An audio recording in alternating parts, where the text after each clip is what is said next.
Welcome to the road trip and the official unveiling of the next Mazda MX-5, which for many of us will forever be known as the Mazda Miata. Now, if you've never had the chance to drive a first, second, or third generation car, you simply don't know what you're missing, whether it's in motorsports or simply doing the California thing and catching a few rays. It's hard to believe that this design, the first generation MX-5, is 25 years old. And the way that it all started out was the way that a sports car should start out. It's not about making it the fastest. It's about making it the most fun to drive.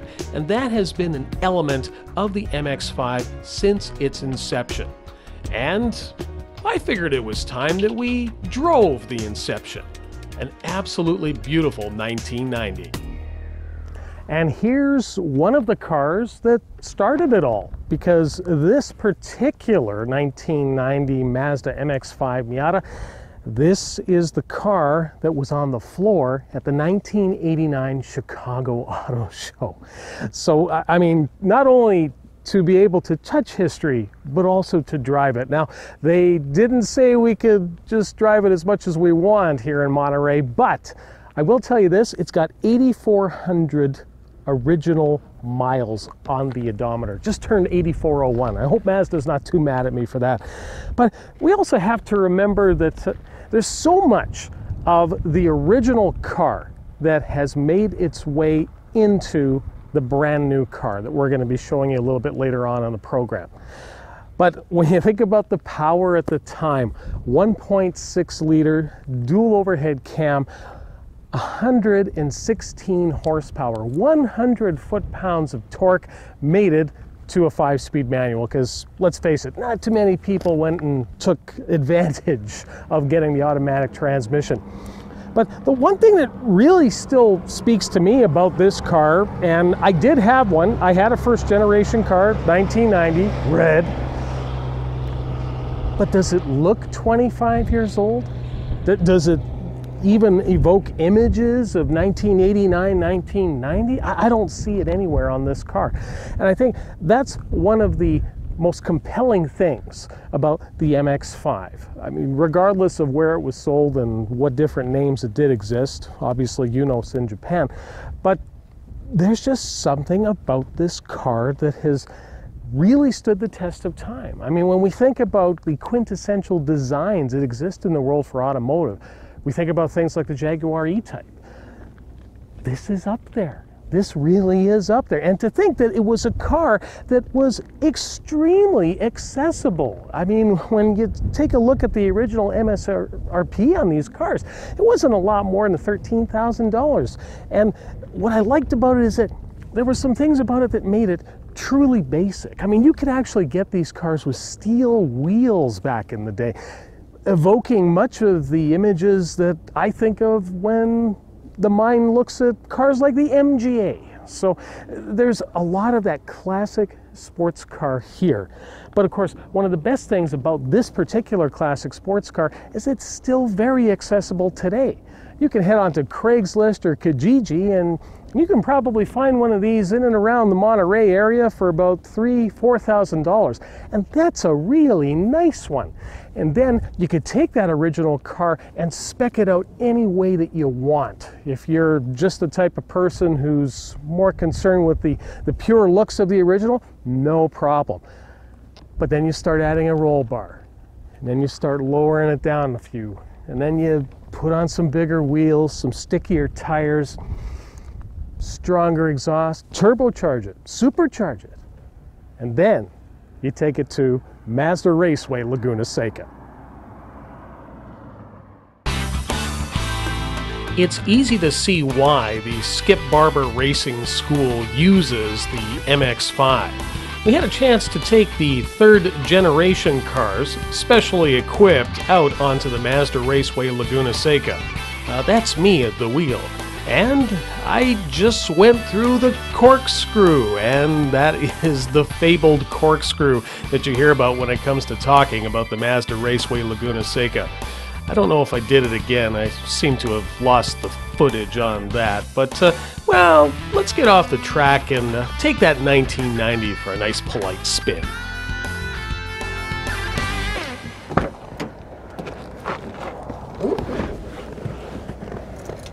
Okay, folks, we do not have a lot of time, but I would be remiss if I did not take my fans out for a spin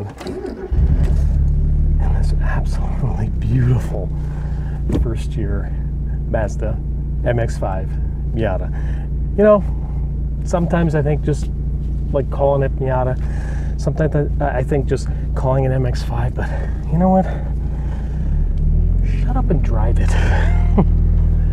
Now, the one thing that I always loved about this car, from the first second that I drove one, let's get off the rumbly gravel patch here, is that it is an absolute treat to shift. Everyone who is thinking about driving a manual transmission should drive a first year Mazda MX-5 because it is that good. It's still, I mean, okay, fine. This car's only got 8,400 miles on it. I get it. We expect the car to be pretty darn nice with only that amount of miles on it.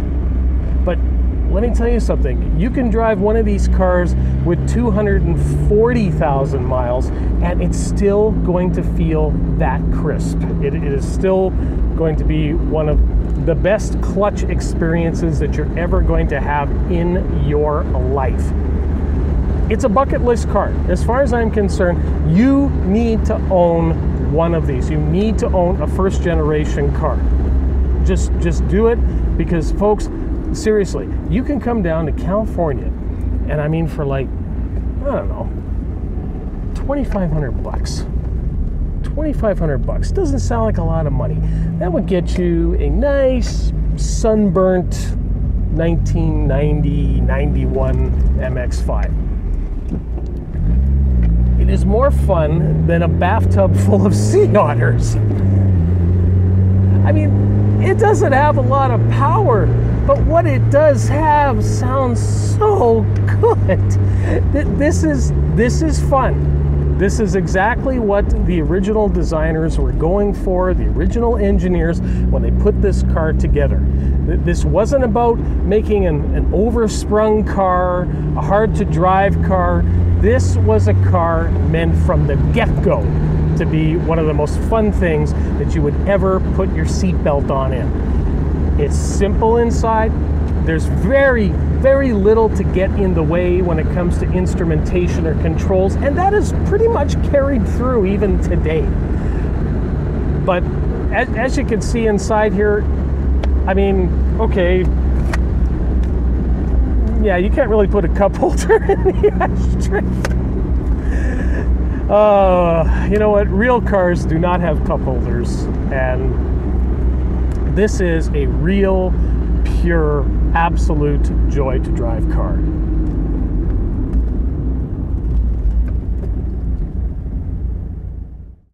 I'd also like to welcome our Senior Executive Manager, Marumoto-san. She's back there.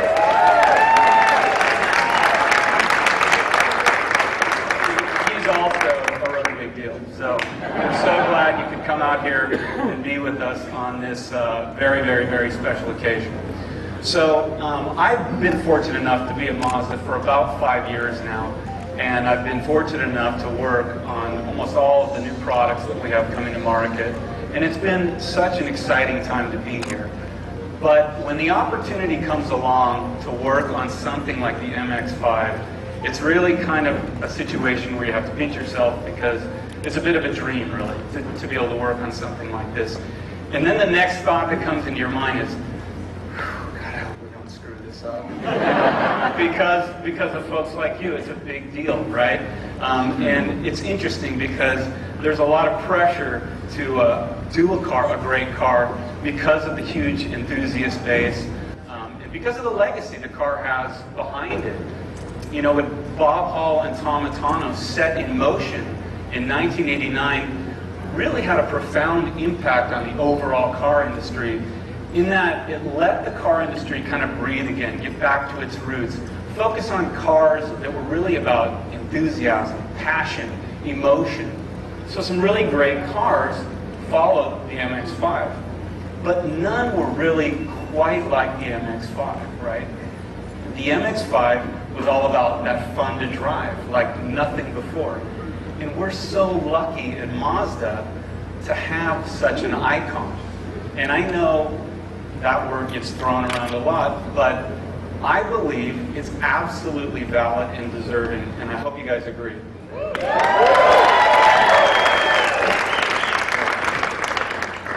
So, needless to say, the pressure was high, and we wanted to focus on really how to really keep that core DNA that is the MX-5, really focus on that quintessential roadster that everybody loves. So the pressure was very high. We started with the basics: simple, lightweight, affordable, and of course, completely in sync with the driver. Jin Bai Tai, you guys know that, right? So very, very important to the core essence of the car. At the end of the day, the car had to be balanced. The design had to be balanced. And as you know, that's not an easy thing to do. On one hand, you go too far, you go too radical, you go too modern with the car, and you run the risk of alienating the enthusiast. You run the risk of the car losing what the core essence is all about. But on the other hand, the risk is equally great. If you don't go far enough, if you don't go new enough, you run the risk of not capturing the hearts and minds of potential new enthusiasts, and even hindering the car's long-term life. So we had to get that balance right. That balance between the classic roadster and something totally modern and new. And I really believe we've captured that in this car. Classic roadster, totally modern design, state-of-the-art technology. Now this has been an absolute labor of love, blood, sweat, and tears, as you can imagine, and we're all very, very proud. Should we get to it? Here we go. Ladies and gentlemen, introducing the 2016 Mazda MX-5.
Never before in the history of this car has the jump from generation to generation been so profound as it is with this car. And I'd like to just point out some key aspects that have made that possible. As you can see, the car is clearly wider and lower than today's car. We've managed to get the hood of the car impossibly low, which is so important for that classic roadster feeling. You can see we've brought the nose all the way down and given the car a lot more confidence and attitude this time around. That's something we really got from you, the enthusiasts, that you wanted to see that in the car, but still be that Mazda face, still tie in to the Kodo generation of vehicles. If you come around the side here, you'll see that we've pulled this very dramatic fender line an A-post all the way back, again, giving that cab rearward feeling. And we've blacked out the A-post and mirrors. Again, that creates a drama and makes it a lot more contemporary, I feel. Very low dip at the belt line, giving you that open feeling, good visibility when you're driving. And then all the power and strength comes through this hip area and puts the power on the rear wheel, giving them that classic FR proportion. Around the back, very dramatic taper. It pulls all the way into the taillights, and that really accentuates these very wide rear fenders. Lastly, the interior. This is an interior like no other MX-5 before. We really wanted to get a much more aspirational, high-quality feeling. So there's tremendous attention to detail, fit and finish, bright work, but all the while being completely symmetrical and driver focused, so you can really experience the purity of the driving of this car. So, needless to say, this was a global effort. This is a combination of my team in California, our colleagues in Europe, as well as, of course, our amazing, talented team in Japan. It's really a global effort, and I have to say, I'm truly, truly proud of this result, and I hope you guys are as well.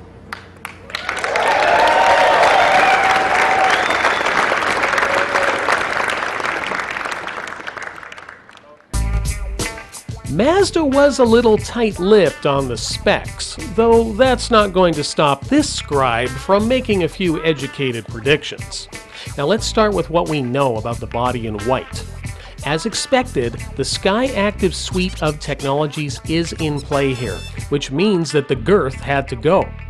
Mazda reports a 100 kilogram weight drop for the 2016 MX-5, thanks in part to the use of aluminum for the hood, deck lid, front fenders, and the front and rear bumper reinforcements. I did see a plural mention for engines in the press release, so let's assume that the MX-5 could be available with two versions of the current SkyActiv G Mills, found in such Mazda front drivers as the Mazda 3 and the Mazda 6. It's high time that Mazda considered this, since a 2-liter SkyActiv 4 in an entry-level GX or GS model could help in bringing the current MSRP down considerably. You know, the last MX-5 tester I had in my driveway was punching into the low 40s. The 2.5-liter SkyActiv mill could be reserved for the expected GT trim. SkyActiv transmissions will also be part of the mix, so there will be a 6-speed manual and the "you've got to be kidding me" automatic shift, most likely with steering wheel mounted paddles, which is still horribly wrong. Like the original, the 2016 MX-5 will maintain its 50-50 front-rear weight distribution, aided by an engine mount position that has been pushed a little bit more to the rear. And like most steering systems of this modern age, electric assist is the preferred boost for 2016. Now, whether it's steel, aluminum, or plastic bumper cover, the MX-5's new flanks are set on stun.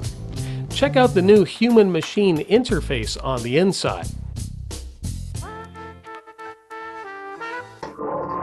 Jim Kenzie joins us now, certainly no stranger to Canadians when it comes to all things cars, from Motoring 2068. How long have you been doing this? 27 years. 27 years. 27 years, unbelievable. And that's why I wanted to talk to you, Jim, because, I mean, it only makes sense that you must have been one of the first guys to drive the MX-5 Miata back in '89. I did, in fact, attend the first media preview in Hawaii. Nice. And the second media preview with the second gen, also in Hawaii.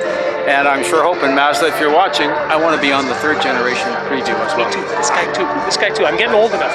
Okay, but here's what I got to say. I mean, we've seen some incredible examples, got to drive some incredible examples of the first generation, second generation, third generation cars in play. Now, the one thing I see when I take a look at this car is acute as far as Tia and Mia from, you know, the cars, Lightning McQueen. Cute is dead for MX-5 Miata. Well, my standard comment, I love to tell this to chief engineers when we first drive the cars, is it too late to stop production? But I think that's why they love you. True. I think they're on the right track with this car. It hasn't strayed too far from what they know works, and yet they had to move the game along. And that's the toughest thing to do in the car business, is to make your new car new enough, but not to lose connection with the past. And it's really easy. Porsche and Jaguar, to name two very important brands back in the 90s, they kind of got to the point where they got trapped in their history. They couldn't escape it. And I'm looking like maybe they managed to do this with the Miata. Sorry, MX-5. It's always going to be a Miata. I'm a second generation Miata owner. Okay. Well, I'm not. My wife is. But and we have the car here. We're actually going to be at the Miata Club events here later on. Oh, very nice. 7,000 Miatas on Laguna Seca. It's going to be pretty cool. Well, I got to ask a question. I mean, because you had a chance to drive some of the first generation cars today, and just, I don't know, there's something so incredible about it. The first thing that I was thinking about when I first saw this car unveiled is that could you actually take a car like this, and I know they're talking all human interface and infotainment and all these wonderful ways to connect with the car, but basically make one that is built for one reason and one reason only. I'm talking radio delete. I'm talking no AC. I'm talking the nastiest vinyl we can put on the seats. What do we need carpet for? What do we need it? But take a car like this and make it a bare car, because we know that so many people are going to take this car and they're going to take it to the track and they're going to drive it really hard. There have been a couple of cars that have done that. Even the BRZ Subaru, you can get a pretty stripped down version of that car, not to the extent that you're looking at. Porsche has done that with a couple of their models, giving you Club Sport editions, which are absolute bare bones. I don't think the market is huge for a car like that, but from almost an emotional point of view, I think you might be onto something, because there is the core of the brand that wants a car like that. And they keep bragging about this being the most raced car in the world. That's what the racers are going to do. They're going to take all that stuff out of that car. So why not build a car that's ready to go in that configuration? I think you might be onto something. Well, the other thing, Jim, is that we have to remember that this is, especially now, since a lot of us have had the current third generation car come through our hands in the Canadian journalism gig, so we know how much this car can actually end up costing. I mean, upwards of over $40,000 is not it's not a problem with an MX-5. I mean, you can get up there very quickly. Do you think that this car also has to do some major rethought when it comes to the pricing, or is it simply, it is taking care of all comers? I mean, at this point, you can basically write your own ticket. Well, I think it's partly that. The demand for the car is going to be strong enough that they'll be able to get their price for the car. But as they keep repeating this mantra throughout this entire week that we've been here, affordability is really critical to this car. To a different extent, Mustang is the same way. Yes, you can get a $60,000 Mustang, but if you can't start at $24,000, you're not going to come into the showroom to even look at the car. So I think an entry-level price is critical. If you want to go to 40 grand, fill your boots. But you've got to be able to get the customer in the price that he thinks the car, or she thinks the car is going to be at. So I do believe they have to keep the car affordable at least the entry level. So, because as you and I both know, first gen car, steel wheels, radio delete. Come on, let's just make it as simple as, let's get it to 22 grand. Imagine this car at 22 grand. Well, they've got it down to what, 2,200 pounds? We haven't got any technical specs at all, but I know they've cut the weight way down on this car. 100 kilograms, actually. Yeah, if they can get the price down to where the original one was as well. I still think, though, the essence of this car, as Bob Hall, who was the spiritual grandfather of this car, he had a picture in his presentation today of an MGB with basically exploding. And he describes this car as an MGB that won't leak oil in your driveway. And that's the essence of the car, always has been. But that's how you knew the car had oil. That's true enough. If it stopped leaking, you had to worry. That's right, then you're out. But I think that's the essence of the car, is purity. They talked about the concept, and he also talked about the non-cept. Not only did Mazda come up with 10 things the car had to be, they had 10 things the car had to not be. And they mention all the various cars, the Miata killers that have come out over the years, and have basically missed the target because they tried to be too powerful, or they tried to be too expensive, or too luxurious, and they lost that focus. I get the sense from talking to the people that engineered this car that they get that. So we haven't seen pricing. We haven't even seen technical specs. We don't even know what the engine's like. I don't even think this one actually moves. Maybe not. But It's moved a lot of people. Yeah, it'll be a 2-liter 4-cylinder engine, I think, around 160, 180 horsepower, which is roughly what it has now. The Alfa Romeo version of the car, by the way, will be built by Mazda. It will have a different top hat, a different external body, and it will have different engines. But it will, underneath it will still be an MX-5 Miata. So I was a little bit concerned when I heard about the joint venture with Alfa that it was going to be more of a corporate car, but they've maintained the purity of it. But doesn't it say so much that Alfa Romeo looks at the MX-5 and says, we can't do better than this?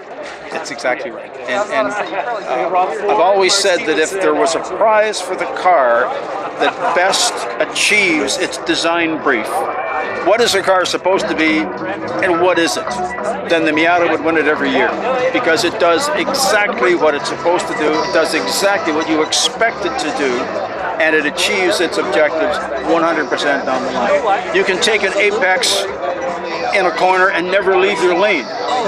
If you had more power in the car, you couldn't do that because it would be almost too fast. It would be too scary. Well, and that's the one thing that for me that the car has always been. Where all the generations, it can make an okay driver a great driver, and it can make a great driver amazing. Right. And one of the comments they made today, everybody from a grandmother to a race car driver, not to say you couldn't be both, can enjoy this car and can enjoy the feeling that the car delivers to you. Our car is exactly my wife's car. She's not a race car driver at all. I call her Lady Leadfoot, but she's but even she just loves driving the car because it just reacts to everything you do, and it doesn't react in a way that's going to kill you, which is pretty important as well. Exactly. Well, hey, Jim Kenzie, good seeing you here in Monterey. And hey, Motoring 2014, what's coming up? Well, we've got another year, another season of, as we say, stories about cars and the people that drive them, and that's what we love to do. Fantastic. All right. Jim Kenzie? And Duran Duran's not bad either. I thought they were the Doobie Brothers. Thanks for joining us on the road trip. My pleasure, man. Cheers.